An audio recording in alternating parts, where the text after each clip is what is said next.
കൊൻഷിവാ. നിങ്ങൾ വിശ്വസിക്കുമോയെന്നറിയില്ല, എൻ്റെ മോളുടെ ഹെയർ ഒരു ദുആ കൊണ്ടാണോ ഇങ്ങനെ ആയത് എന്ന് ഇന്നും ഞാൻ ചിന്തിക്കാറുണ്ട്.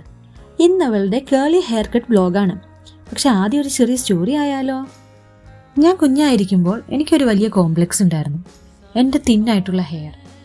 എൻ്റെ ട്വിൻ സിസ്റ്ററിന് അബ്ബായെ പോലെ തിക്കായ ഹെയറും. അതൊഴിച്ചാൽ ഞങ്ങൾ ഒരുപോലെയാണ് താനും. ഞാനൊരു വെജിറ്റേറിയനാണ്. അതിൽ തന്നെ പലതും കഴിക്കില്ല. എൻ്റെ ഉമ്മി പറയും ഫുഡൊന്നും കഴിക്കാത്തത് കൊണ്ടാണ് എന്ന്. അത് ഞാൻ വിശ്വസിക്കുകയും ചെയ്തു. പിന്നീട് എൻ്റെ കല്യാണം കഴിഞ്ഞ് ഞാൻ പ്രഗ്നൻ്റ് ആയപ്പോൾ എൻ്റെ മനസ്സിലൊരു ചിന്തയുണ്ടായി, ഇനി എൻ്റെ കുഞ്ഞിന് എൻ്റെ പോലെ മുടിയാകുമോ? അങ്ങനെ ഇരിക്കുമ്പോഴാണ് ഞാനൊരു വീഡിയോ കാണുന്നത്. ഒരു ദുആ. ഏർലി പ്രഗ്നൻസി ടൈമിൽ അത് ചൊല്ലിയാൽ ആഗ്രഹം നടക്കുമെന്ന്. ഞാനത് സിൻസിയറായിട്ട് ചൊല്ലി. ഒരാഗ്രഹം മാത്രം, എൻ്റെ മോളുടെ ഹെയർ നല്ല തിക്കായിട്ട് വരണം. പിന്നീട് മോളുണ്ടായപ്പോൾ ഹെയർ സ്ട്രെയിറ്റ് ആയിരുന്നു. എൻ്റെ പോലെ ചെറിയ ബ്രൗൺ കളറുള്ള ക്യൂട്ട് ഹെയർ. കുഞ്ഞിന് 1 വയസ്സായപ്പോൾ ഞങ്ങൾ നാട്ടിൽ വന്നു.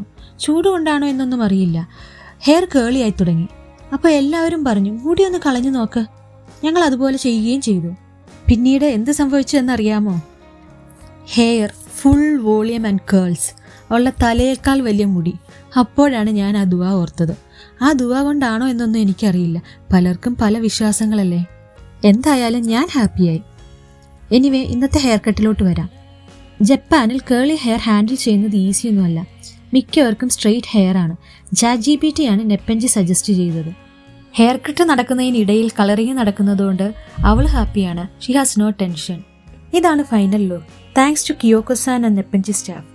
സംടൈംസ് അർഹതപ്പെട്ടതാണെങ്കിൽ ലൈഫിൽ ലേറ്റ് ആയാലും ലേറ്റസ്റ്റാ വരുമെന്ന് ഇപ്പം നിങ്ങൾക്ക് മനസ്സിലായില്ലേ?